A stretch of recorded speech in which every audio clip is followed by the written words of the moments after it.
guys, this is Emily Kelly and Peter Cunin from the Fan Theories podcast on the There.network. Join us on the last Monday of every month to delve into the crazy, the clever, and the convoluted world of fan theories. And be sure to subscribe to our show on iTunes, Google Play, and more. Love you, bye.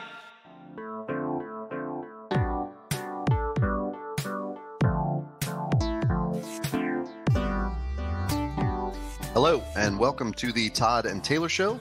I'm Todd A. I'm Taylor Trask. And I don't ever know if it feels this way to our listeners, but it's been a while since you and I have recorded.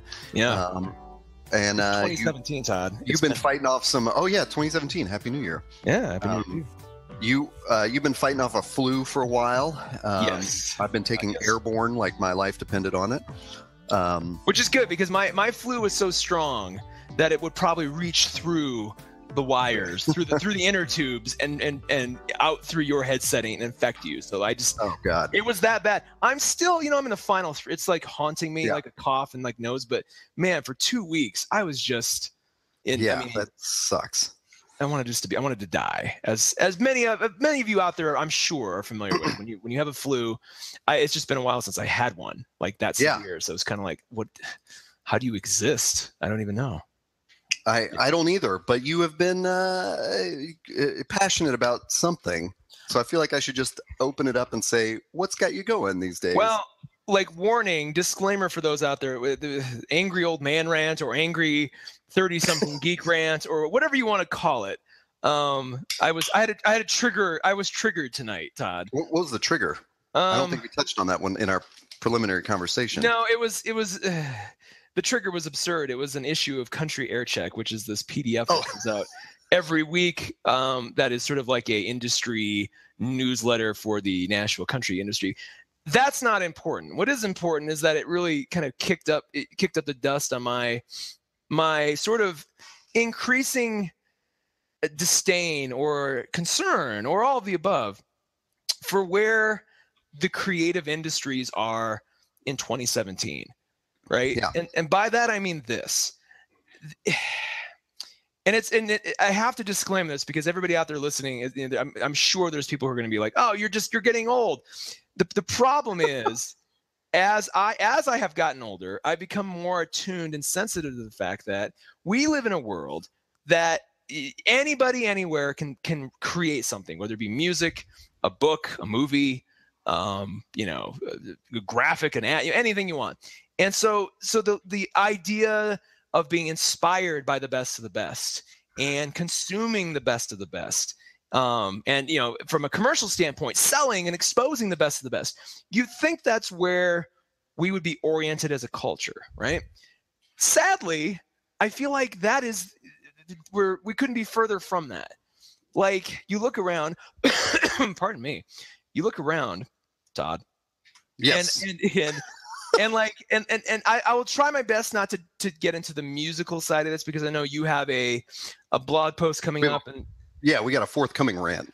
Yeah, we have a fourth. So I'll try to keep the music side of this to a minimum. But like, the idea of genre and you talk to music consumers or listeners under the age of 30. The idea of genre doesn't really matter much anymore. When we had a CD store that you'd walk into, or when Tower Records was still around, you could walk in, like genre was necessary just to sort of organize and help people find what they needed. But like at some point this idea has like sort of evaporated again. We're almost back to where we were in the 50s or 60s when a radio station would play anything and everything, and like music was sort of this limitless expanse of creativity. And like I feel like where we are now with music, with movies, with TV, that should be more of what we're seeing now.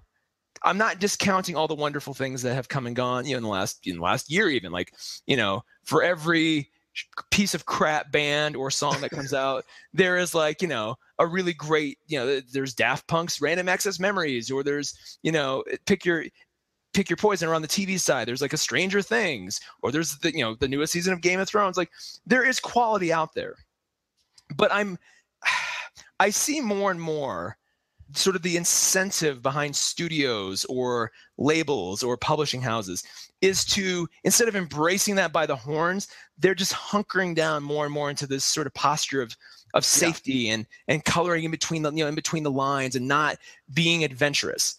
Yeah. This came to a head for me because about every 3 or 4 months, I get sort of reinfected by the words and inspiration of Alejandro Jodorowsky. And this rant is all over the map. Stay with me. I use him as an example because if you're not familiar with Jodorowsky, he is like the epitome of like avant-garde auteurs, right? He's like, the word I always use is sui generis because like, very few people are, he's 86 years old. He's a Chilean born like film director, comic creator, author, like mysticist, tarot card reader. He is just like this guy who exists from this other world where like there are no limits on creativity, right? So you put him at one end of the spectrum. And then at the other end of the spectrum is like all the safe, like Adam Sandler movies, just like the lowest common denominator kinds of stuff that, nobody's going to talk about or care about in a year, 5 years, 10 years. It'll just be forgotten art, if you want to call it that. And like, I always get pulled closer to the Jodorowsky side of that spectrum. And in doing so, it sort of opens my mind up and gives me clarity around like all the stuff that is too far on the other end. And I just get so flustered by it. I have this experience when I like visit my parents and watch cable TV. Oh God. I know exactly what you're talking about. Yeah. Okay. So here, great example, right? So like you and I, we've talked about this a few times, but like neither of us consume our news or information at all from cable news, right? Like, correct. I assume you've never, and I'm not counting like Vice News Tonight as part of that. Like anything that's like a multimedia sort of experience, like Vice, I almost take off the table. I'm talking about like traditional cable news. Only if possibly I go watch a story on CNN.com. Yeah. Okay. But that's so rare that it's not like a regular source of news. But I do. yes, some cable networks deliver news that I read. It's just not in the cable TV. And this is not even a partisan thing. It's just watch. Right. Spend an evening watching any aspect of cable news, and it's just like it's just the same graphics packages and just garbage, 2-minute summaries of like stories that have no context. And it's just like, you guys have a network. You have the financial resources to do anything you want. And you're just doubling down on the same boring, useless nonsense. The same packaging, the same personnel. Like, oh, we're going to hire this person because it looks just like that person. Like, I can almost guarantee you, they're right now in the bowels of Fox News, they're going through resumes to find somebody who looks exactly like Megyn Kelly to replace her. Like, we need a woman. She needs to be blonde. She needs to have this sort of way of talking. It's just like no experimentation. I'll even take it to another place, like late night TV, right? Like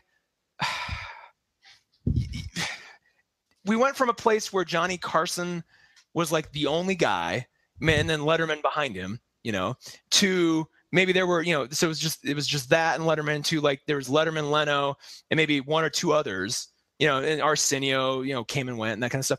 Now we have like literally Chevy, Jesus Christ, I forgot about Chevy Chase. Pardon me. Now we have, 20 different late night sort of, weekly, weekly sort of things. And other than Sam B, I don't really see who is a treasure. Yeah, exactly. Sam Beavis at Dash. And again, don't even like take the politics out of it. Just the presentation, the format, the fact that, she's not behind a desk. She's standing. It's like once a week. It's the way it sort of flows. Like that's one of the only shows that really is experimenting. Well, exactly. When you look at the, the failure of the nightly show, which didn't get renewed. I wouldn't say the show itself was a failure, but, it and then Trevor Noah replacing Jon Stewart, they were just trying to do the same thing again. They slotted they slotted Trevor Noah in there, and part of it was they didn't want a lot of time in between. I think 2 months, 3 months from was it even that long? It really felt like it was the day after. It might. I mean, I don't know if it was the day after, but it was close. But like, they didn't even like take the time to let him. I mean, they kept the same intro music. Like everything was still like, it was literally like they just took Jon Stewart off the chair and put Trevor Noah in, and then maybe changed the background graphic. You know, just basically like here we go. So it's been to Trevor Noah's credit that he's been like forcefully evolving it as best he can, little by little. What I really, if you want to go even further back, what really bothered me is when Conan O'Brien got his TBS before his TBS deal, right? So I feel like I should be reeling you in or something, but I really want to know where this goes. So so Conan O'Brien and I remember this was almost the first time I really felt this way about this topic, right? Where just like this idea of we live in a world where anything is possible from a creative media standpoint. You can experiment, the cost of production is so low, you can literally do anything and set new boundaries and be remembered for being like a trailblazer. So Conan O'Brien gets fired from the Tonight Show on NBC. And as everyone I'm sure is aware of the circumstances. And and so he went off into the wilderness and before he signed his TBS deal, everybody's like, what's he going to do? What's he going to, he could do anything. He went and did a keynote on Google's campus. And I'm sure you can still find the video. It's like an hour and a half or something on YouTube, but he was doing kind of like a Q&A sort of, kind of half stand-up show, half Q&A. It was an interesting sort of thing, but everybody kept asking him, like, you can change the game. Like, what are you going to do? And just that there was this excitement around the possibility of what Conan has nothing to lose now. Like he had and lost the Tonight Show. He's got this grudge, he's got a huge payday so he can invest in his own career. Like, what is he going to do? And what he did was signed the safest, most bland deal with TBS that basically just recreated the Tonight Show, and off he went. And now, 6 years later, they're talking about canceling it. And I'm just like, really? Yeah, the ratings crazy. Are not good. I would actually, I would take issue with that, but I know you're headed to a different point. But I do think that Conan is far more creative at TBS than he ever would have allowed to have been at NBC. I agree. Yeah. I agree. And I like how much they use the internet and appeal to that. And I think he kind of like set that up for Seth Meyers and Stephen Colbert and those other like big network guys and Jimmy Fallon. Yeah. Like, Fallon was doing a little bit of it, I know. But I still give Conan so much credit for like his like location stuff is amazing. Oh yeah. So, let me apologize. Like, yeah, what he's done on TBS has been good, but it's still been within the confines of this safe kind of format. Sure. Yeah. And it's just like he could have done. He could have started a YouTube channel and just gone exclusively that way. Actually, I think I made your point for you, which is like my examples are, I like it when he's not behind the desk. Yeah, right? Exactly. When he's on the internet and not at the desk, hilarious. Like he could have done a show where he literally, had a very small, like almost intimate kind of studio, bring people in, they sit on a couch and just chat, and then they just drop in all the sketches and like it could have been really interesting. It bothers me that Chelsea Handler was the first person to like break away from like the TV model and just, and go to Netflix and be like, well, we're going to do a Netflix late night show. Like, well, that's something interesting, love or hate Chelsea Handler. It was an interesting move, right? She could have kind of similar position. She could have kind of gone anywhere. Which is kind of where Comedy Bang Bang should have been, but I guess it was on Comedy Central for a while before it started. It is now just series on Netflix. Which one's Comedy Bang Bang? Oh man, Scott Aukerman's, I don't know if it's safe to call it a parody on late night TV shows or variety shows or something, but you should be watching that. Reggie Watts was his musical director until he was stolen by who took him? Who did take Reggie Watts? Whatever the new guy that like the English guy that sings in the car with people. Oh, James Corden. Did he take Reggie Watts? I think so. I think it sounds right. Interesting. All right. Well, all that to be said, I use these. These are just these are just examples on the road to where just like here we have this platform called the internet that at this, which I would argue at this point in 2017, we're especially in America, we're at critical mass, right? Like we've onboarded pretty much as most of the people in this country in some way, shape, or form. And so we've got like, so there's no excuse. You can't be like, onto well, the internet, right? The internet, yeah. Well, yeah. So it's like, I mean, you can access it from any number of devices. Like, you can't be one of those people who goes, well, I didn't, I'm just not online yet. Like that we're past that. So the fact that like we have this platform, this distribution platform, like, for all things, for all creativity, for, art, music, everything, and that we can't, there isn't this sort of this, what do you want to call it? There isn't this like race to innovation there. It's like everybody's, even Apple is like, everybody keeps talking about, well, Apple TV will change the game. And then, all we keep seeing is like, here's a list of TV apps that you can access from our thing. Yeah. Like, really? I totally get it. Yeah. Like that's it. That's where we're. So I feel like we have this massive opportunity as a culture.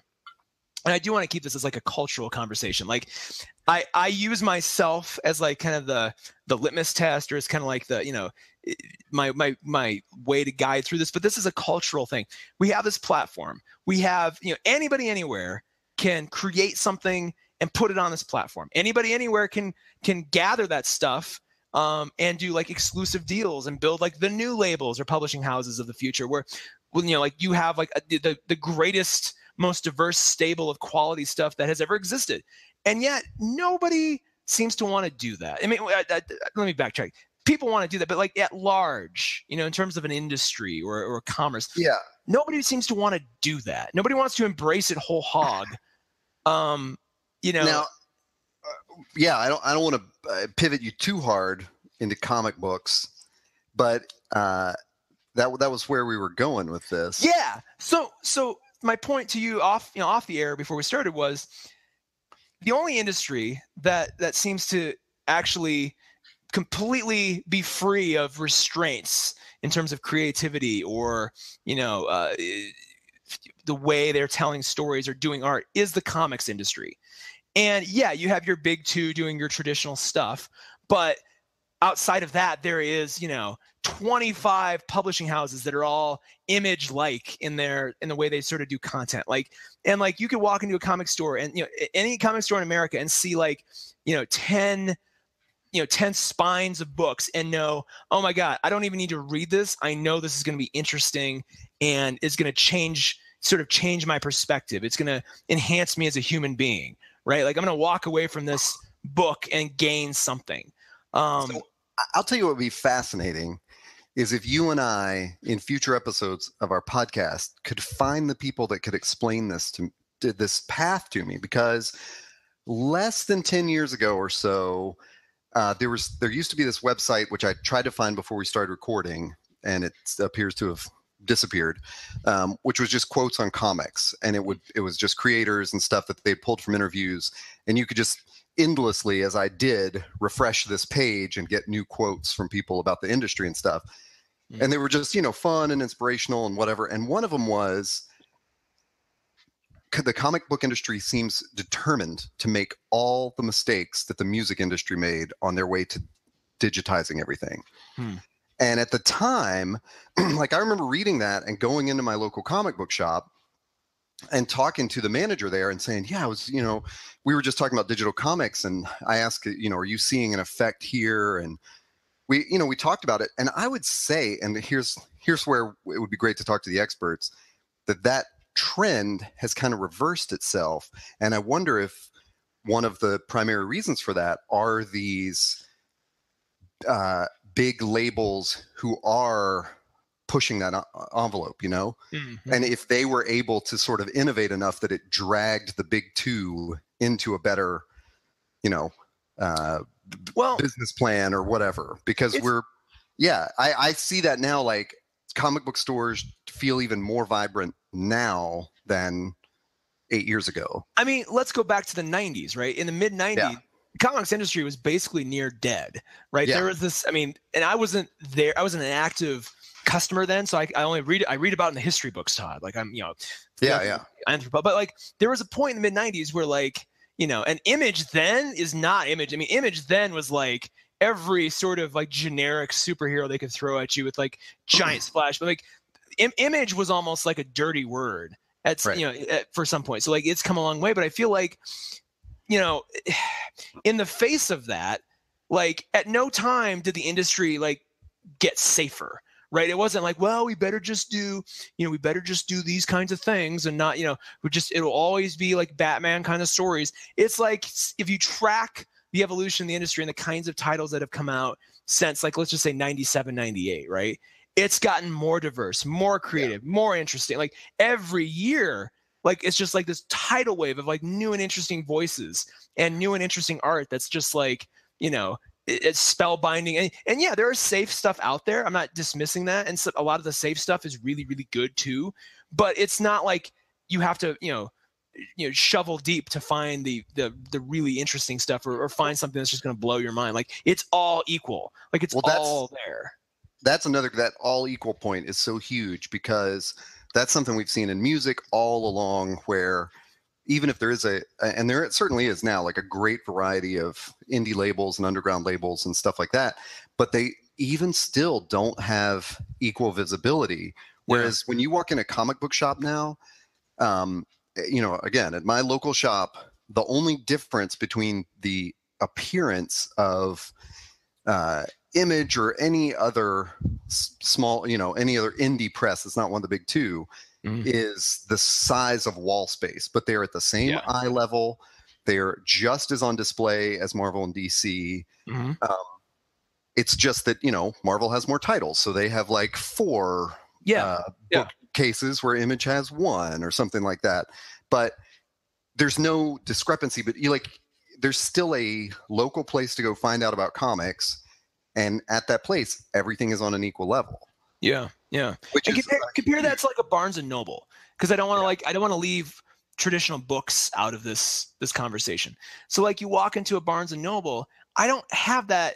Yeah, there's a diversity of content, but I feel like a Barnes and Noble is no different than a Tower Records was in 2003. Exactly. Exactly. I was going to bring up Tower. Exactly. Because it's like you walk in, everything's segregated by genre. The stuff that's in those genres, like walk into the business section of a Barnes and Noble, it's almost depressing.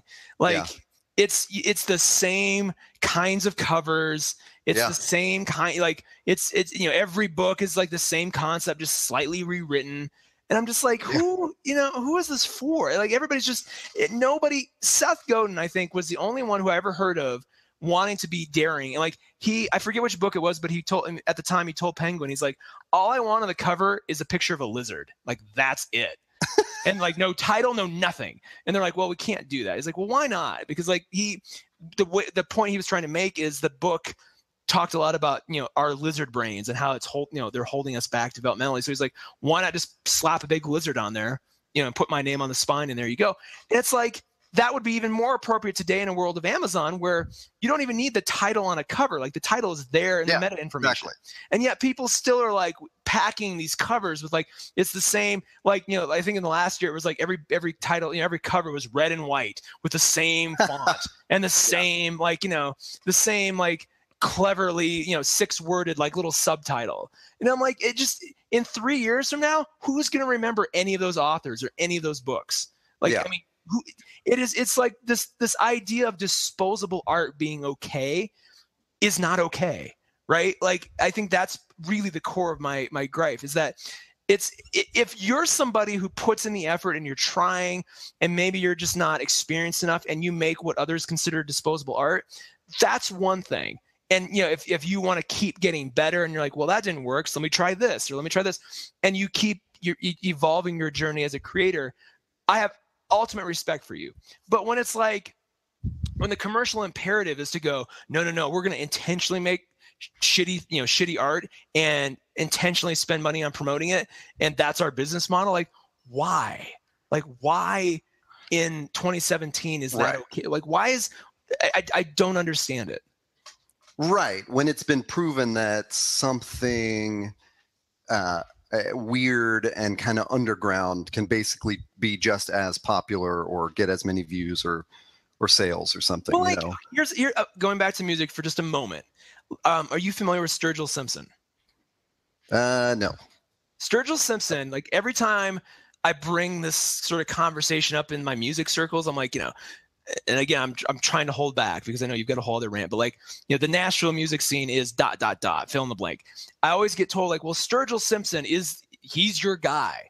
and go on Spotify, just look up Sturgill Simpson, like familiarize yourself kind of with his story. He is the epitome of that guy. He is like, I want nothing to do with the commercial industry. I want nothing to do with like radio. Like if radio plays me, fine, I guess, but it almost weirds me out. It almost feels like I'm doing something wrong, right? It's like, so he puts out like every album is completely different and interesting. And like he goes and he's got this really loyal following. And I can almost guarantee you in 25 years, a good chunk of people will still know and talk about Sturgill Simpson, and they'll talk about his music, and like he'll still be known.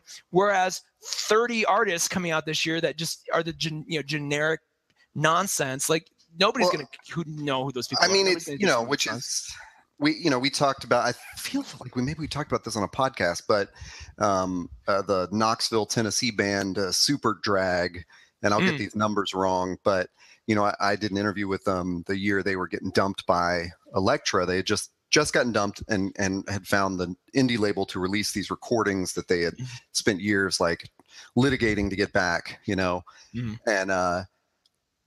and one of the figures that John Davis, the singer, threw at me was something like their second album sold something like, I don't know, it was like 50,000 copies or whatever, which to Elektra was like utter failure. But to any indie label is like, holy shit, you're our biggest selling band. Yeah. Yeah. And I think to tie it into sort of the modern era, there's Chris Anderson's idea of the long tail, which is you really just need like 1,000 dedicated fans who, to make a living at art. The thing is to sell over more things over a longer period of time, whereas the theory for all corporate outings is to sell more of one thing. Yeah. Sell one album to 1 million people, which is why Katy Perry's recorded like 4 records in the past, 12 years or whatever. Yeah. And, and the Magnetic Fields have recorded 40 or whatever. Yeah. Yeah. I bristle a little bit at your mention of Long Tail, though, because half that book was correct in that, the idea being you as an independent creator can have a career with less, like a more focused career with less people than you would have, under a major label publisher system. Just the point you just made, like that right. Part I'm on board with. The part that has like since that book's come out, and what's it like 10 years now, 12 years? Probably. The thing that I feel like has kind of haunted him is that this fact that now every kind of every twist on a song, like you can literally have access to anything you ever wanted. If you're like if you're a Catholic punk African Zamba fan, someone out there is making that music for you. The problem that he never addressed in that book, and that the industry has not addressed, is that filtering is still the biggest sort of missing piece. And that, all that stuff's out there, but how the hell are you going to find it? Yeah. Right. Like it might be on Spotify, but it may be poorly, tagged. It may be like there's no mechanism in place for you to connect you as a fan to that thing. Which right? is kind of what we were hitting on with the equal eyeballs kind of treatment. Is like if you hit Spotify, there's not equal promotion for Catholic punk African Zamba music or whatever you said. Like they're in bed with the labels, and the labels are getting most of the payout, and they've got sponsorships to promote, and like that's labels are partners in the business with them. Yeah, so exactly. So that it's weighted towards what it always was, corporate music. So yeah, so like the filtering so the fact that like again it's just like this. The lack of anybody standing up to solve the problem, right? So like Peter Gabriel in 2006 started this little company called The Filter, literally to solve this problem. The problem then was the access to content. He was almost 6 years too early. So it sort of made a little splash, but they ended up selling it to some other company, and they just took the technology. And so if it had allowed to sort of evolve and kind of evolve to the marketplace, it could be sort of this panacea of awesome connective tissue, but it just never did that. Other than that, I don't know of anything else. There has not been anything else like as an entity, as a company, as an app to solve this problem. You could say, well, yeah, Spotify's got a lot of algorithmic or machine learning kinds of solutions baked in. Yeah. And that gets us maybe 40% of the way there. But where is that for Netflix? Where is that for movies? Where is that for comics? Like, yeah, other than you telling me something's good, which is that is still great and that still works. But I feel like there's so much content out there in the world now. I don't have enough. I could never assemble like an expert group of friends, savvy enough to really solve that problem for me. Well, and honestly, the place that I find where it's working the best is YouTube. Because YouTube knows my history and my search history, like my viewing history and my search history. But I assume there's also, they've also got, well, not assume, I know there are powerful tools in there going, other people who watched this video watched these videos. Mm-hmm. And I probably discover, I would pray it's got to be more than half of the new music I listen to, I bet, is through YouTube. And then I go search for those bands. My number one go-to is Bandcamp, because I know the artist is getting the majority of that money. And then Google Play after that. But yeah, you're right. Like nobody, what else I wanted to say here was I just saw a tweet from somebody like in the last week, and I wish I could remember who it was, who said, I wish there were a hide feature on Netflix so it would stop referring me to the same shit that I have no plans ever to watch. And that would help me filter my Netflix results. And I 1,000% yes. Like that is even playlists exactly on right. Netflix would be ideal. Oh yeah. Like just that, like a playlist on Netflix and a hide feature, or like a just the simple Pandora thumbs up, thumbs down. Like, yeah, here are 10 titles that I'm never gonna have ever watch. Like thumbs down, and maybe algorithmically it'll go, oh, interesting. So let's not show them anything of that, like that nature again. Right, and like even it used to be when I would log in. Maybe it still does this on the web app, and I just am usually on a tablet or something when I watch. Is it used to give me several choices in the like header sort of carousel, where I could go through and add a few to my list. And now it just pushes one thing. And the problem is like, man, it was pushing like a fucking Gabriel Iglesias like stand-up hour to me. And I'm going, what in my history makes you think that I think he's funny? Yeah. I don't like this comic at all. Yeah. Let me just like remove him from my view. I got the same thing. I know exactly. And that's kind of what I felt. I felt like, they're just, this has nothing to do with, this guy watched several Louis C.K. specials. I bet he'll like Gabriel Iglesias. Yeah. A family-friendly comic that everyone without children who is into Louis C.K. likes. Well, I think seems so weird. So this is kind of, sentimental, but like I'm always every year, and it's a great time we're talking about this, because every year I always think, kind of at the beginning of the year in January, like what's the thing this year that I'm going to discover that'll be my new favorite thing? Yeah. Right. Like what? And going back to Jodorowsky, like when I went in 2015, never in my wildest dreams did I ever think I was going to be in, Whistler, British Columbia, watching Netflix, and all of a sudden this little documentary about Jodorowsky's Dune comes up, and not only was it my favorite thing of that year, it like opened up all these doors to all these new things that I never would have discovered before. And so I'm always like, what's that going to be for me for 2017? And I'm simultaneously excited by that possibility, but also really frustrated that like it has to like find, like I almost have to like, it almost just be like this sort of like meet cute, that just happens. Like I can't, there's not like a thing in place that I know, like if I go to this thing, I will have that experience whenever I want. Right. Like you could be optimistic and go, well, one day. I'm like, that should be today. Like we've had enough time as a culture and as, with industry and technology to solve this problem, and nobody seems to want to do it. Yeah. It's, I like all these thorny problems.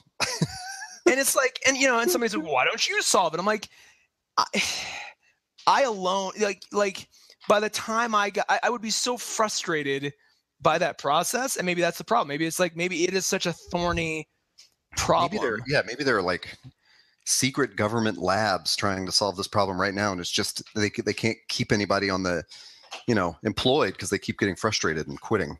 I mean, but I'm to the point now where like, if I could assemble like 5 or 6 people, and maybe this is like just a pet project, but we worked on this and then got some funding. Like the problem is you'd have to attach into,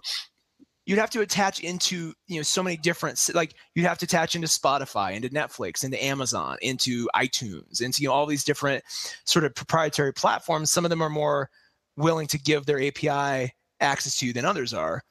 But it's like, even then, like, I just don't know.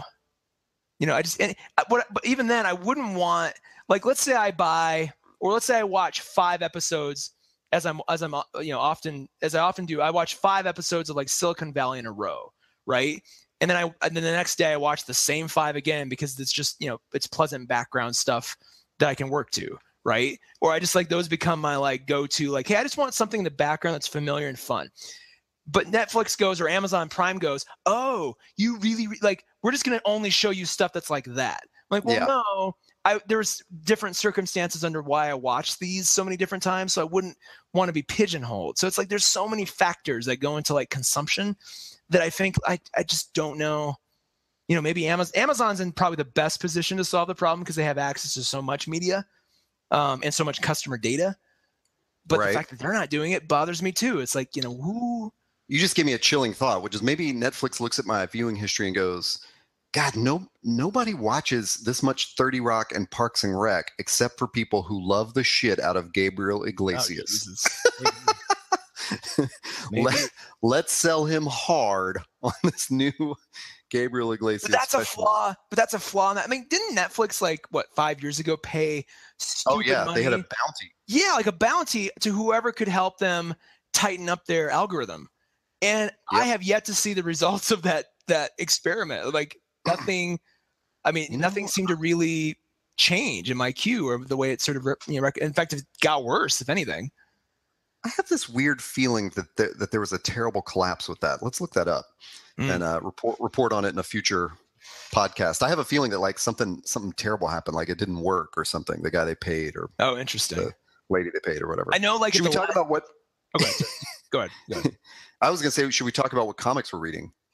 Yeah, why not? So, like, in an effort to share, and maybe you out there as a listener will find something you love in our list. But yeah, I think let's do that because like this, we don't get an overwhelming amount of feedback, but I have gotten feedback from one of the few friends who loyally listens, who said he always likes it when we do comic episodes and mention weird stuff we're reading. Excellent. So, well, and towards your point, like if we can at least be a filter some way, like let's pass that on, right?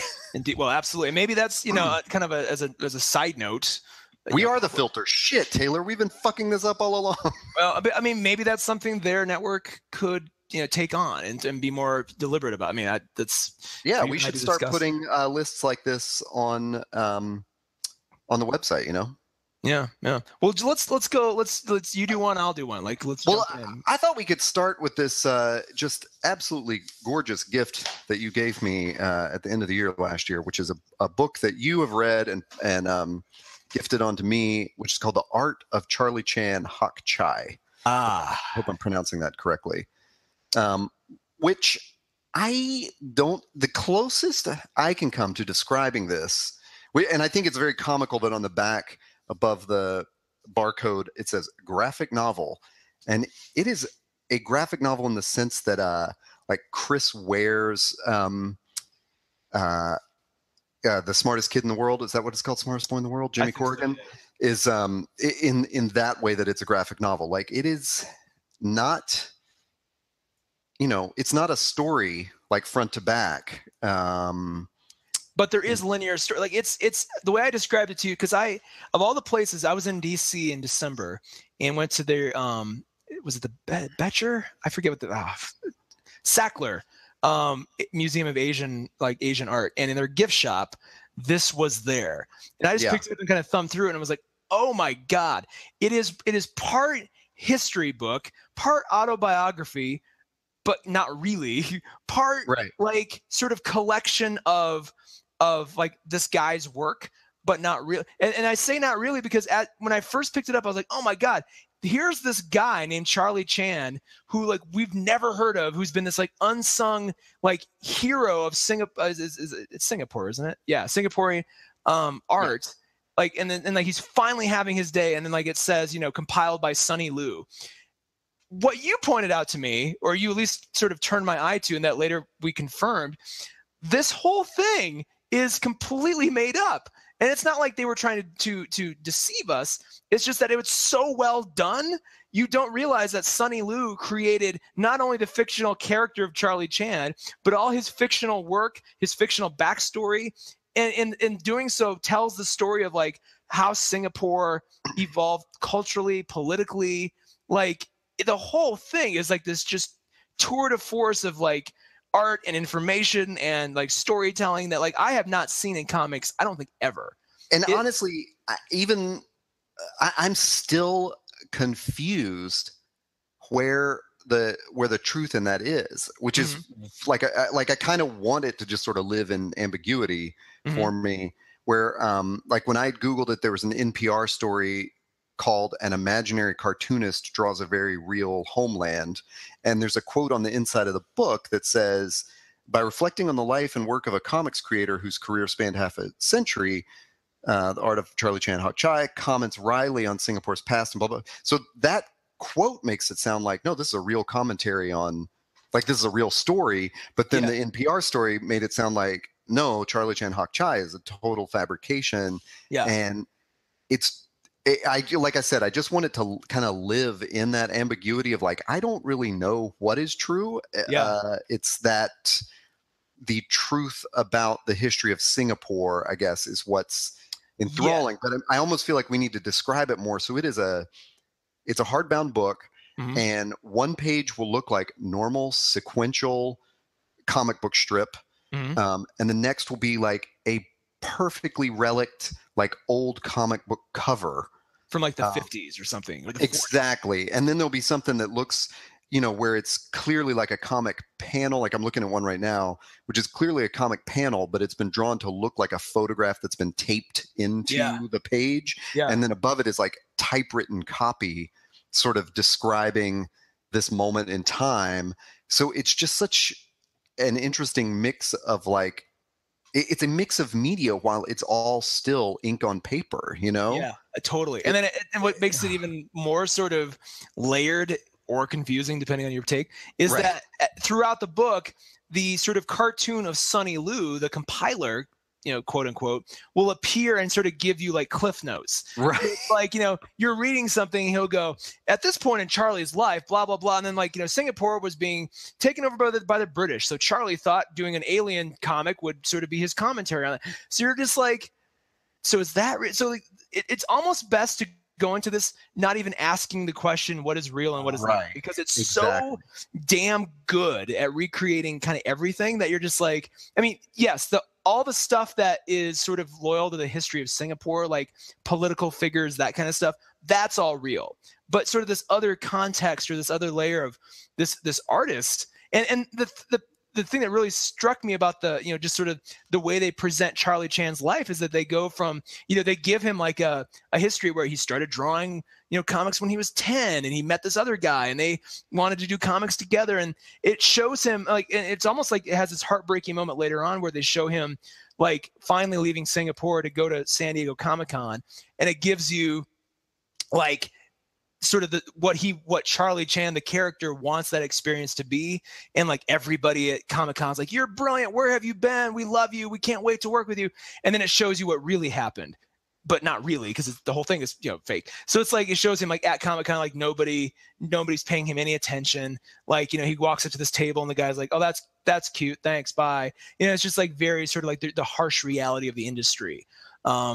And so like this whole time you're like, you really want to root for this character of Charlie Chan, and like all his comics and stuff are amazing. But then you're like, So this is all from the imagination of this other guy who is real. So it is just like, there's so much to gain from it that like it'll take me probably 3 or 4 more sort of trips through to really sort of digest it and take it all in and just really, appreciate it all the more.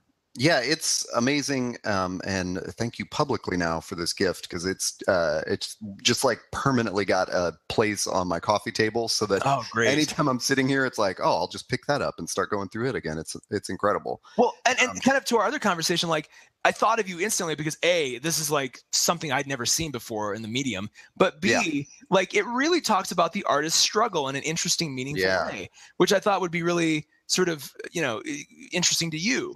Not that there's like direct parallels, but just sort of just this idea of, trying to evolve and trying to find an audience and sort of things that you've talked about or have struggled with. I was like, man, this could, I think you connect with this. So it's just such a cool, like I have a copy and I immediately was like, Todd needs this tomorrow. Yeah, it is. It's incredible. Should I jump into another comic? As anyone who has listened to this podcast, when we talk about comics, you and I flip-flop on who is buying superhero comics versus who is not. It's really weird. I personally flip-flop on buying single issues versus trade paperbacks and such. And I will just adamantly, I think the last time we did a comics review, I was like, that's it for single issues. Tired of single issues. And I've since then started my first ever pull list and have gone absolutely ape shit. I only have one comic on the pull list, by the way, which is Motor Crush by Cameron Stewart and Babs Tarr, which is on Image. And a true confession, I have not actually read the first 2 issues yet. I just love them as a creative team so much that as soon as they came out, I was like, put that on the pull list. I'm working my way through the stack to get to it. But yeah, I've gone nuts on superhero comics, especially. So I'll hit 2 real quick. We mentioned these in one of our Comic-Con wrap-ups. Our friend Emily Kelly had mentioned getting the Rebirth copies of Batgirl and Birds of Prey signed because she really liked the teams on those. And I love the artist on Batgirl, Raphael Albuquerque, who I think did a vampire comic that I now can't remember. But they have diverged for me in my liking. Like Batgirl, again, the team of Cameron Stewart and Babs Tarr, they were on Batgirl after some New 52 stuff that I want to say Gail Simone was doing, but I'm not really sure. But they took Batgirl and put her in this area of Gotham called Burnside, which was very Brooklyn-esque and surrounded her by hipsters and had her doing sort of, very just very up to the minute modern things, like she was investigating social media, entrepreneurs who seemed to be doing something kind of evil with the data they were collecting and stuff like that. And Babs and Cameron also redesigned Batgirl's look and gave her like a leather jacket that was purple and sort of more combat boots. And, she just looked awesome. And I love the character of Batgirl. And that actually made the New 52 Batgirl okay with me. I was fine to see it be Barbara Gordon if she was going to be like a new cool Barbara Gordon and they weren't just trying to retcon all this crap, about her Killing Joke injury and which they had tried to do when they did the New 52. So anyway, it was awesome. And what Albuquerque and the team on the new creative team on it. Sorry, I'm walking over to find this to J. Benson and S. Benson, nope, that's the wrong one. Shit, picked up the wrong. Larson, Albuquerque, and McCaig are the creative team on the new thing. So what they've done for the first run is put Batgirl, taken her out of Burnside and sent her to Asia where she's traveling around. Wow. And it's just been, the first 6 issues have just been a cool storyline where it's real quick, and she runs into this old flame / friend that she has to kind of bail out. So she, of course, inevitably gets drawn into the Batgirl uniform, even though she's, kind of on vacation. And it's just been, it's been a cool adventure for her, and it was a good start. So they're not starting in the same place that the Batgirl Burnside left off. So that's been great. The Birds of Prey storyline, which is the title's actually called Batgirl and the Birds of Prey. I have not been into it all. I don't know what happened to the Birds of Prey during New 52. I checked out of the title, but they're bringing the team back together, Huntress and Black Canary and Batgirl. Do you think that's in? I mean, is that in any way sort of in preparation for the movie they've talked about doing in the next year or two? So I'm pretty sure that the movie you're referring to is actually the Gotham City Sirens, which will be the Harley Quinn movie. But they've talked about the Birds of Prey sort of being the antagonists. Oh, really? Yeah. Last report. That's an interesting thought. But it's not that it's a bad comic or anything. This, I think, of the two was the one that Emily was more interested in. Because she really likes the Huntress. Correct me if I'm wrong, Emily. And it's just the one where it's hard. It's hard being a comic book lover who gets old, because I've now seen the Huntress's story told so many times, and I'm like more bored of it every time it gets told. And it was only ever interesting to me when she was Earth 2's daughter of Catwoman and Batman. That made sense. That was who Huntress was. Holy crap! On an alternate Earth, and then with the Crisis on Infinite Earths, they retconned her into this thing where she's like the daughter of like a mob boss, and I don't like it at all. And it's like maybe she's a good foil for Batgirl, because Batgirl lives by the Bat family's rules of like you don't kill, and you try to just have a quip and, kick somebody in the balls and tie him up or whatever. And that's kind of how they fight bad guys. Whereas Huntress is like, I'll fucking murder that guy. But it just, for me, the dynamic's not working in the comic. And I picked up the first maybe 5 issues or something. And it just failed to kind of hook me. So, so I'll be moving on from that. I hate to give a negative review of something, because usually we only talk about stuff we love, but that is what I've been reading. So I'll hand it to you. What have you been on? It's as you said, maybe you should start with the one that in our nuts. Oh, Jesus Christ! In our notes, you have one that just says, "Oh, fuck this book." I kind of feel like after I gave such a negative review, maybe you should start. All right. So unlike, it's so weird. Like you said earlier, like every time. It's like we're always on the opposite. So one of us is into, superhero stuff or single issues. The other is into I'm into graphic novels, man. That's what I'm into. Or physical versus digital. It's kind of weird. Our it's like a sine wave of our tastes that just sort of intersects at interesting points. I am mostly in a graphic novel mode right now. Oh, okay. However, I was a big fan of the He-Man and the Masters of the Universe run that they did via DC over the last couple years that ended last year with the end of the Eternity War.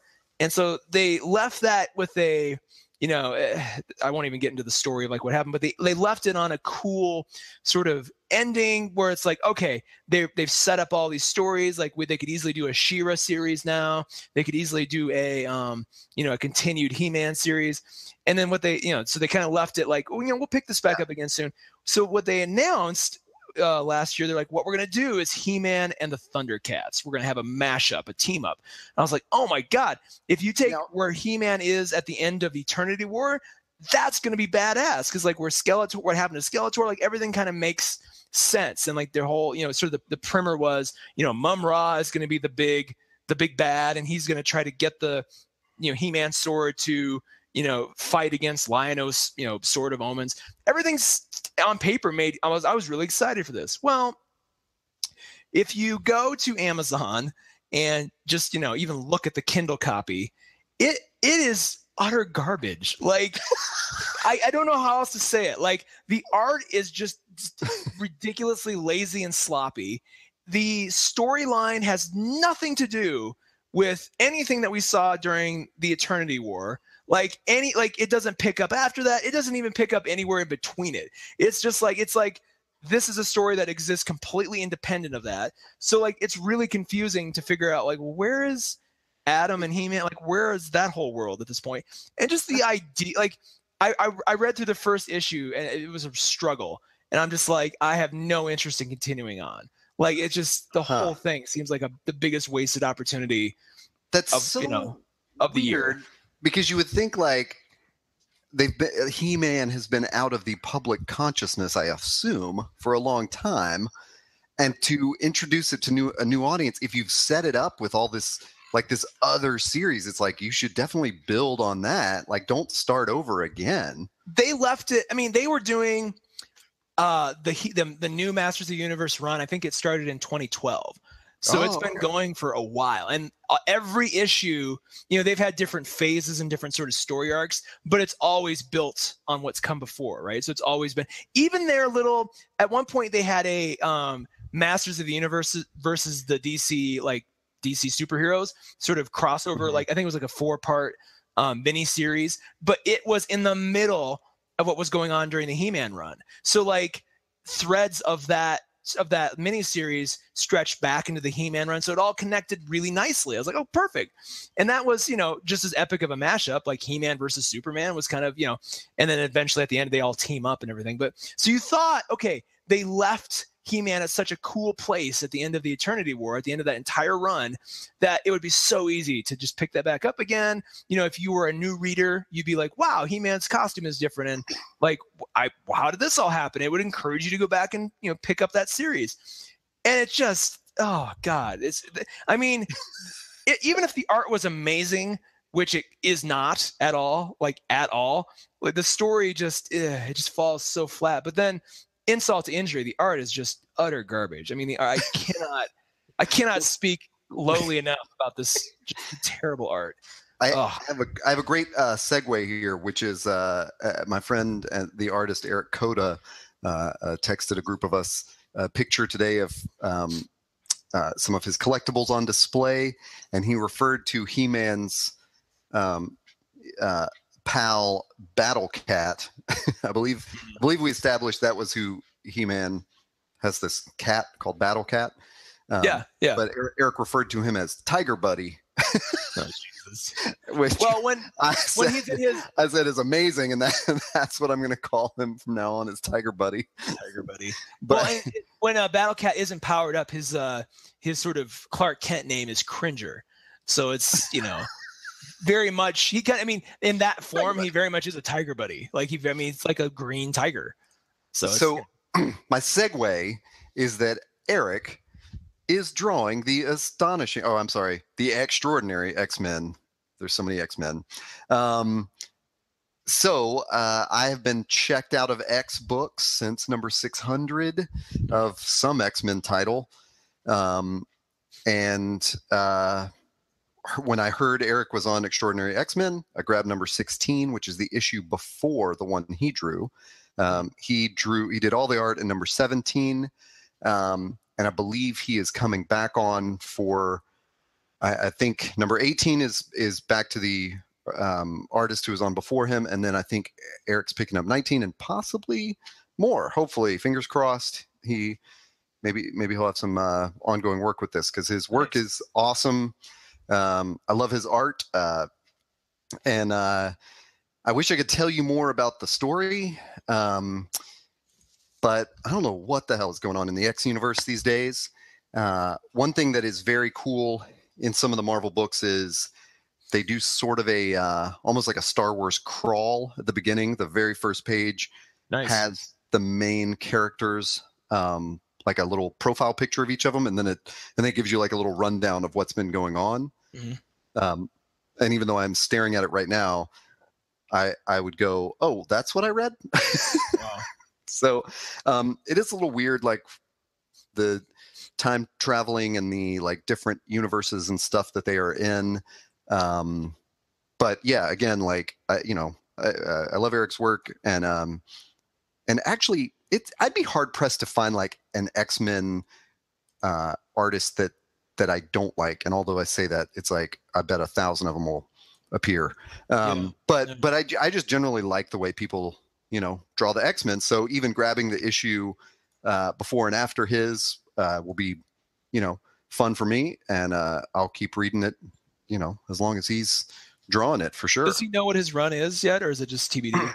he may know, and he's just not able to tell people. But yeah, and it's very cool too because his Marvel debut was with crap. I wish I had it right in front of me. But when he did the first issue, I believe the first issue Eric ever drew for Marvel was one story in an X-Men anthology. Although it was just like one issue split into 4 short stories. So I definitely feel like, they recognize his his characterization of the X-Men is, worth checking out. So I'm going to go check it out.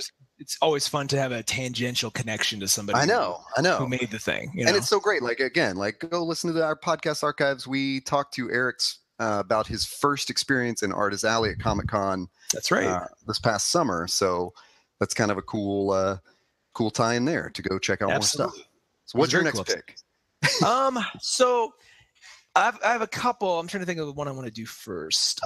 I'll do the newest one first. So a book I picked up about 2 weeks ago, and it's a collected, graphic novel. It's meant to be one thing, but I think it was issues at one point, is the series The Omega Men.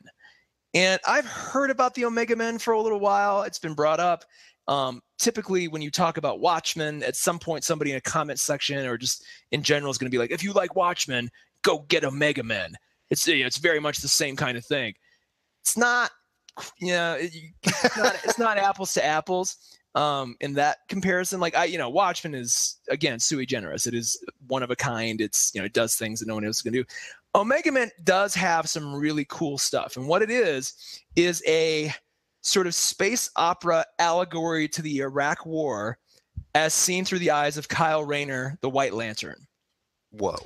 Starts off, and I highly, highly recommend, if you're going to get it digitally, because the way it flows on Comixology or Kindle is so crucial to the experience. Interesting. The panels are set up in such a way that it's like it's almost like kind of like Black Mirror, where there's like you'll see like 2 or 3 panels of just something happening with no dialogue. You're like, what's going on? And then a black panel with like a few white words would appear, and then a couple more panels of just like something happening, and then again, and then maybe it will like the 4th time it happens will be like the credits. So it feels very sort of cinematic, or it feels very TV like in the way it sort of executes, and you get that in full when you see it on Kindle. And it's sort of, I don't think it's part of canon. I think it's like a one-off, sort of Elseworlds kind of thing. But for the majority of the book, Kyle Rayner does not have his ring, and at this point he has become the White Lantern. And he goes to this system, I think it's called the Vega system, to negotiate some peace between the Citadel, which is kind of the governing body, and the Omega Men, who are sort of these terrorist resistance, group kinds of guys. But to do that, no Green Lantern or any Lantern is allowed to wear their ring in the Vega system, so he has to discard his ring. So for the good chunk of the book, he doesn't have it. And right off the bat, the very first panels you see is this figure sitting with like a bag over his head, and very sort of typical kind of terrorist propaganda video where like, hey, we've got this guy. They pull the bag off. It's Kyle Rayner, and on camera they kill him. And you're like, what the hell? I mean, like right off the bat, you're like, holy crap. It fuzzes out, so you don't actually see them kill him, but that's heavily implied. Spoilers, and this happens right away, so it's not like this is spoiling the book. He isn't killed, but he's drafted into the Omega Men and has to sort of live among them as their prisoner / sort of, he's kind of their weapon. They put a bomb in his neck so he can't escape or they'll blow him up. There's just like the whole thing is like intense as hell. And what's really cool is that every issue, so like I think it's like 12 chapters or 12 issues that make up the whole thing. All the covers are designed by the same person, and it's really cool on the Kindle or on Comixology. You see when it transitions to the next chapter, the cover appears kind of in its in sort of like a poster, like, hey, this is a propaganda poster, and you flip it and it fades and transitions into the real cover where it's like ripped and like spray painted like Omega Man over it, or like they've defiled it in some way. So it's kind of like the whole thing works really, really, really well digitally. Like, I don't know if I'll ever own this physically because it's not going to be the same experience. So I highly recommend doing it that way. But it's if you like Green Lantern lore, which I do, like of all the DC stuff, it's probably my favorite. Especially like White Lantern lore. Like, this gives you a whole new twist on Kyle Rayner. It really shows you like space politics in a really real, grounded way.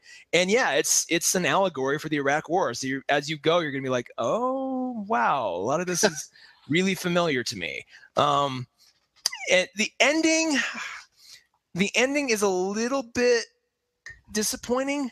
Not hugely. Like, it works, but there's something in the last couple pages that you're just like, what? Like, so you kind of have to, like, if you get to the end, just be prepared. It's not going to be quite as tidy of a bow as you'd want. It does work. So it's not like it's a failure there, but just like there's something that happens at the very end. You're like, what? Like, it's a little confusing. Other than that, I read the whole thing in a night. I was sick and I read the whole thing in a night. It was that compelling. Nice. So the Omega Man. I'll jump into something which we mentioned on podcasts, like probably in season 0, like back when we first were trying to figure this out. You and I both randomly picked up the first issue of a Image title called Huck. Oh yes. I also feel like an idiot because the artist on that was Raphael Albuquerque, who is nice on Batgirl.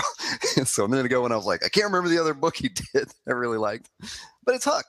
And so the first trade of that is out.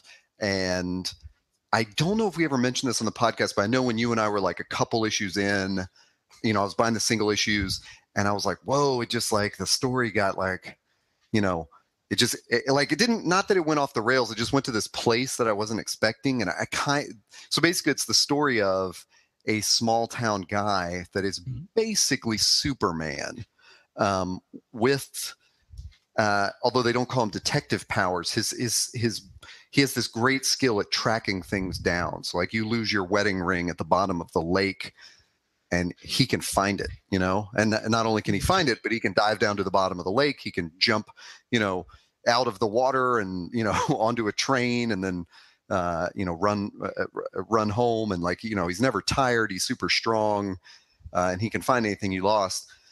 So I read a couple issues and honestly just didn't keep up after that, as things go. And then when book 1 came out, I thought it was such a perfect story and encapsulation of like, it has a great beginning and it has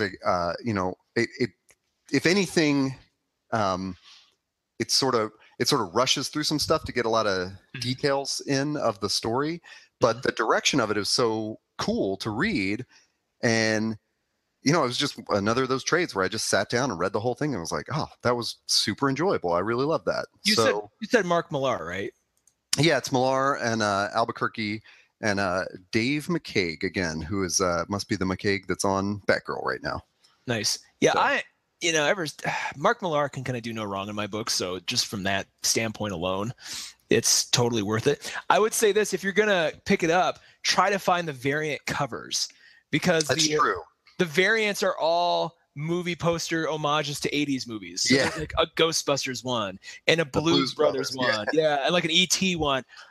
So it's just from a collectible standpoint, they're really fun. They did a really good job. That's true. Yeah. So what's next on your list? Let's see. I got 2 more. So I over Christmas, my lovely girlfriend got me something that was on my list, but all the same, a book called Local. And it is a standard graphic novel. I don't think this ever came out in separate issues or anything. Hardcover. And it's, man, how do I describe it? It's all black and white. Gorgeous black and white. Works really, really well in that format. And it's a collection of stories about this girl.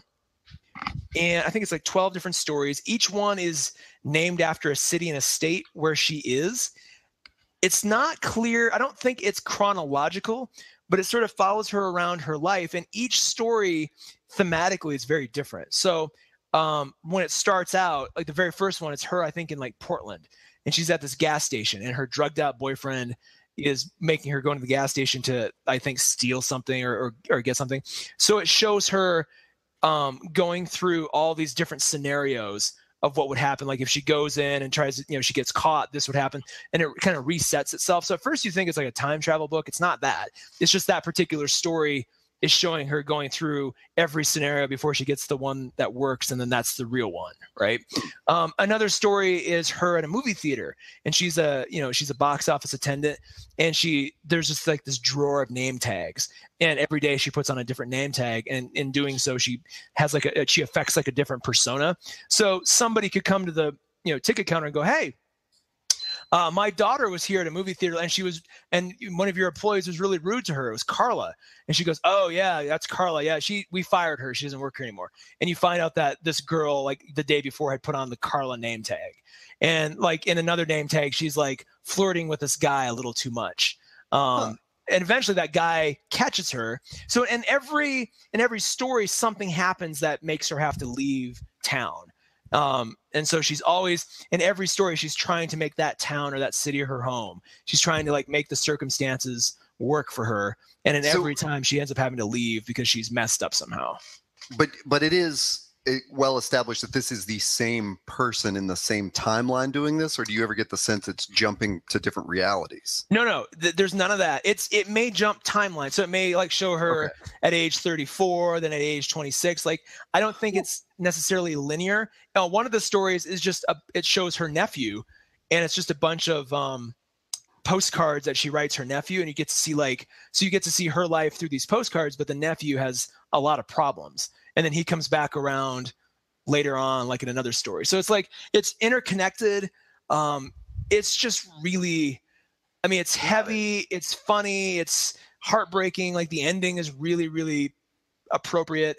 At the end of the story, she has to come to terms with all the people and places that she's abandoned as she's been trying to find a sense of home.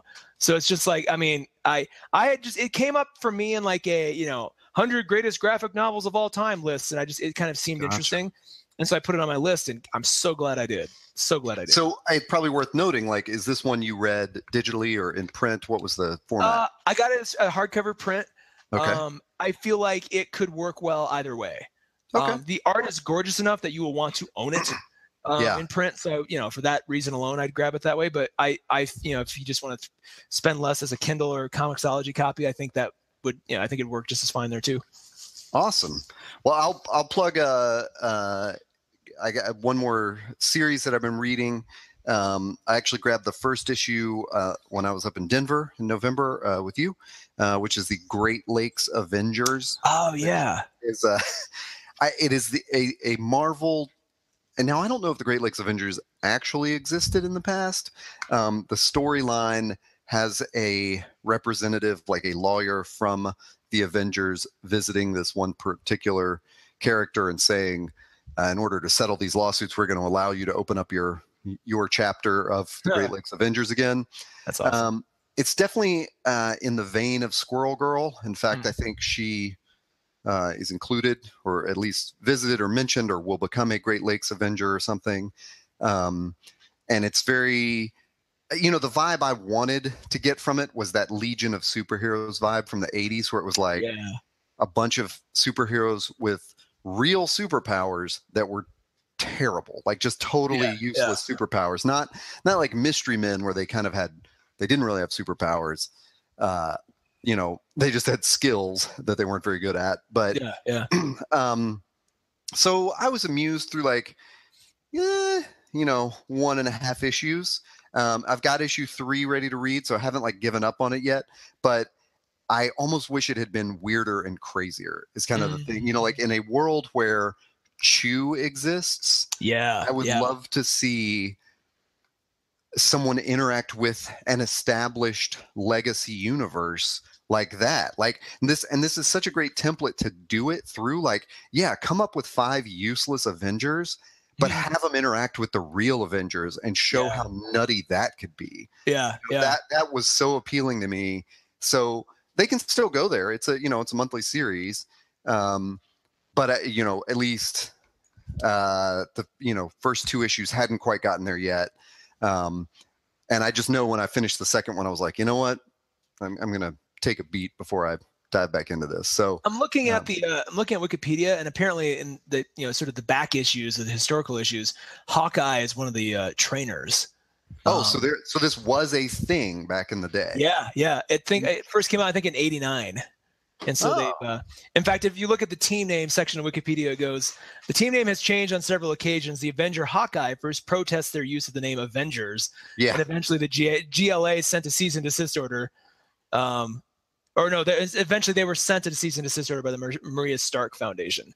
So it's like they could lean into that pretty heavy if they. I mean, that would be really fun. I mean, I still have hope that, like we've mentioned on a past podcast, one of the creators of Chew, I'm pretty sure it was John Layman that said this in a series of tweets that I just thought was so fascinating. Was like, he was saying he would love to see the big 2 do story arcs that were just so absurd and like out of canon and continuity, like just put Captain America on a dinosaur for 5 issues. Yeah just stuff like that would be so fun, and like it would deconstruct kind of the this whole issue of like the MCU where everything has to be like in canon, and like where the comics are informing the movies and back and forth. And I think we could use some experimentation like that. And so I would certainly hope that like the Great Lakes Avengers seems like a perfect inroad to do that. So, get on it. Like, that's what I'm saying.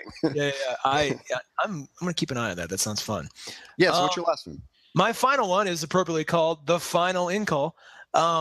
If you spell Inkle. INCAL. So Inkal, there's different pronunciations. And once again, Alejandro Jodorowsky to the rescue. He right after the Dune movie fell apart, he and Jean Giraud, otherwise known as Moebius, got together and channeled a lot of their ideas into an amazing, trippy, weird, like just ridiculously good but also bizarre graphic novel called The Inkle, or La Inkle if you're French. And that was sort of like, that is always listed in like, the top 20 greatest graphic novels of all time. Like it's always on that list because it is just so trippy and psychedelic and interesting. And, it's kind of a hard read. But the art is very, if you like Moebius, good Lord, go buy that. Now, Final Inkle is written by Jodorowsky, but he brought in a new artist because, at one point, he was going to use Moebius, but Moebius got busy and then eventually died. So he brought in a new artist. Typical excuse of an artist. Yeah, exactly. Hang on. What is his name? Jose Ladron. And what it's interesting is that this is a sequel, sort of prequel, but the way the story works, it's very circular. So it picks up right where the Inkle leaves off, which the Inkle ends exactly as it begins, with the same exact scene. So this almost like the Inkle begins with this character John Dyful falling into this like crazy, like basically like the city in Fifth Element. Imagine that, where it's just like endlessly tall buildings just going all the way down to like the center of the earth. He's falling and falling and falling, and so it starts that way, it ends that way. The Final Inkle starts with that same thing, with him going, I have to remember. And it starts off, a lot of the beginning of it is very similar, but then it goes in this crazy tangential direction. So it's almost like an alternative reality version of the Inkle. So it's way more focused, which is actually kind of nice, because it's like, it took me a while to wrap my head around Inkle. Like it's even still, I'm like, you almost need to like take a college class to like really understand what's going on. This is a lot more straightforward, still has a lot of really interesting, trippy stuff, but way more focused, and the art is gorgeous. Like, I love Moebius, but good Lord. Jose Ladron it's the detail and everything is just so rich. And I'm probably gonna. I bought it digitally, but I'm probably gonna buy the hardcover because it's just like it's so gorgeous. Now, is it new-ish? It's new-ish. I think it came out, let me see, when did the final, it's 3 volumes collected. I think the final volume came out in 2015. Wow. So Okay. yeah, I think there was like a weird pause between like the second and third volume. But I remember seeing it like in early 2015, like in a lot of comic shops all of a sudden. So yeah, I feel like, is this what you were looking for at one of the comic shops we visited like last February or something? I was looking for just the regular Inkle. Oh, okay. Which at that point was out of print. It's now back in print because all things Jodorowsky are hip again. So like they're like, put it all out. Yeah. But always said Jodorowsky is cyclical. Yeah, seriously. I mean, it really is. But Humanoids, which is sort of the imprint that puts out all his stuff and just a lot of good European like import stuff, is the publisher. So they do really good work. Cool. Here it says May 28th, 2014. So I think it came out in 2014, 2015, somewhere around there. It's not like the final volume can't be much older than that. Yeah. But good Lord, the art. So if you like the Inkle, or if you have an appreciation for it but haven't read it and want to sort of get into that world, you could start with this book because it's so gorgeous and focused. It almost gives you like sort of the taste of what's to come, and then go back and read Inkle. You'll kind of be more attuned to the characters and stuff. There are a few characters who don't make it into this one because, again, it is so focused and it tangents. Once it starts tangenting, it's pretty drastic. So some characters you would have met in the original story don't appear in this one. But it's got a lot going on. So I would definitely pick it up if you like anything Jodorowsky, or the Yodoverse as it's called. Like this is Cool. definitely one to grab. Well, I'll wrap it up with one giant. Here's what's on the shelf, because as I mentioned, I've just been pulling tons of single issues, and so it's kind of like every week or so I get to chew through so much of the stack, and so there's still a lot in that stack. Nice. I'm still hate reading DK3. Oh, really? I've given up on that. I'm just gonna bear it out to the end, unless after book 8, if they announce like, oh, we've commissioned another 8 issues, then I'm gonna just bail. But at least I feel like I'm so close. They're on book 7 now. I've got no confidence that this is in any way going to wrap up in any cogent way. Like, it's just the fact that he's like, we're going to do 4 more. I'm like, I know. I do have on pretty good authority that 8 is it. That they're done with 8, and they're on 7 now. So that's what's waiting for me to read. I picked up book 1 of a comic called Supergirl Being Super by Mariko Tamaki, and Joelle Jones is the artist on it, and I love Joelle's work. She did several books with Jamie S. Rich, and I have mentioned those before. They did a noir novel that I really like called You Have Killed Me, which is of course a reference to a Morrissey song, and Jamie signed my copy with another Morrissey quote in it. But I love Joelle's art, and basically anytime like fanboys get shitty about something online because women have created it, I'm like, well, that's an instant purchase for me. So yeah. As soon as they caught any amount of shit, I was just like, I don't need to know anything else, and I bought it. But like I said, I love Joelle's art, and so I'm happy to have that to read. I checked back into a Star Wars title just because it looks so intriguing, called Dr. Aphra. But like I said, I have not read this yet. I think they're 2 issues in. Also waiting for me to read, I grabbed 2 Image titles that I had not seen before. One is called Rock Stars. Issue number 1 just came out. And the other one is called God Country. And God Country is one of those where I saw someone I trust had a tweet that was like, oh, you definitely need to be reading this. So that was another instant purchase last week. And I mentioned Motor Crush before as my one pull list item.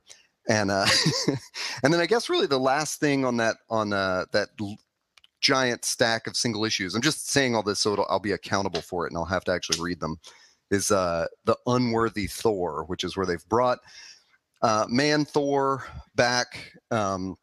I assume the arc is for him to kind of reclaim his worthiness, as Jane is still Thor, I believe, in word and in deed. But it's got that same art that I've raved about with, with the Mighty Thor when Jane picked up the hammer. So the art alone, I was like, oh man, I love this. And I know a guy that's working on it, so that also makes me intrigued. Yeah, and then a stack of trade paperbacks taunts me from my shelf. Black Science #5 came out. I grabbed Mockingbird's #1. Bitch Planet #1 has been mocking me for a long time. I want to hear when you're. I've always been sort of curious and frustrated by Bitch Planet. Like I just don't get it. So I'm curious to hear your review after you go through it. Yeah, me too. Because as we almost a year ago at this point, we were doing a podcast, and like right as we hit record, we noticed. I'm sure you noticed that Image was having a $1 digital sale. Yeah. So we each like just grabbed everything that we could, and I had grabbed Bitch Planet #1. Maybe it was more than a year ago. And I just remember at the time, like I was like one page into it and was like, holy shit, I'm sold on this whole book. The art was just so awesome. And I love the social, context of it. So I just held off on getting single issues because I guess I was maybe 2 or 3 issues behind at the time. And I knew just wait for the TPB and grab that. And Paper Girls #2 came out. I really enjoyed Paper Girls #1, and I'm very excited for #2. And then my last shout out is to my friend PJ Perez, runs an imprint called Pop Goes the Icon. And I've picked up a couple single issues of this comic they have called San Hannibal.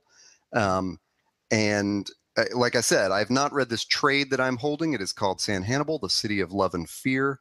It is by Dan Schade and Jesse Snavlin with JD Faith. And the color is what is so extraordinary to it. It is so loud and bright. It's that you like, especially the actual cover to the trade, you might think like it just, it's like it's burning my eyes. I don't know what to think here. There's one guy that's very hot pink, and then there's just a very turquoisey blue and a bright yellow. But the issues inside are just this like beautiful rendering of like a black and white drawing that is highlighted with one of those very primary colors, Nice. So there'll be a whole sequence that's just in yellow, and then there'll be a sequence that's in gray with these pink highlights that appear every once in a while. And so the color in it is what intrigued me so much from the single issues. And the last time I saw PJ, which is probably at Kamikaze, or no, it was at Long Beach Comic-Con, I think. I grabbed this. So I'm looking at it online right now. It looks pretty cool. It's just so cool looking, and it mocks me from my shelf because I know I just need to dedicate like 2 hours or more to like sitting down and reading the whole thing and picking it apart. So that wraps it up. You all know what is on my to read list. So by the time we do the next comics episode, if I have not read all this stuff, I've been a terrible person. So, well, it's pretty typical these days to have a stack, a dark and rainy night when you have nothing else to do. You just cruise. Honest to God, I had a 3-day weekend this weekend, and I had to put on the list, like on the to-do list, read comic books. So it was like do laundry, grocery shop, read comic books, like just sit down and read something enjoyable. Come on. Yeah. Sometimes you gotta be careful though. Sometimes when your stack is too big, it almost feels like homework. You're like, okay, I'm gonna do this one. All right, now next one. Here, okay. Honestly, I think that's a great point. I think that's when I start, wavering between single issues and trades. It's because I'm stuck in that tension. It's because I've got a few trades at home, and I'm like, I can't read all these in one night. I'll just pick up a couple single issues. That'll be easy. And then if I don't read those, the next week I'm like, well, shit, these single issues look great too. So yeah, I feel you.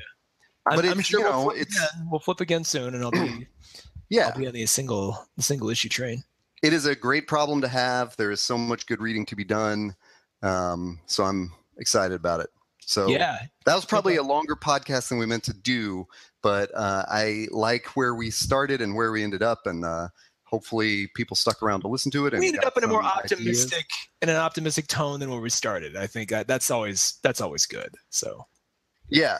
I agree. I always like, that's kind of the premise of our show, is talking about creative work and the premise of there.network, in fact. And speaking of, where can folks find all our stuff?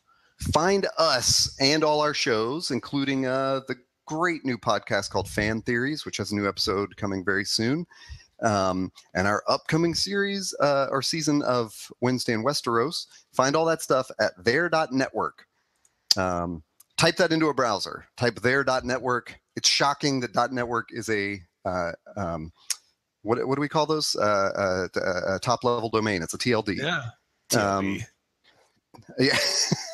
So Scientologists sounding with all our abbreviations. I feel like we're ahead of the curve, though. Honestly, like I'm surprising. Like NBC.network isn't a thing.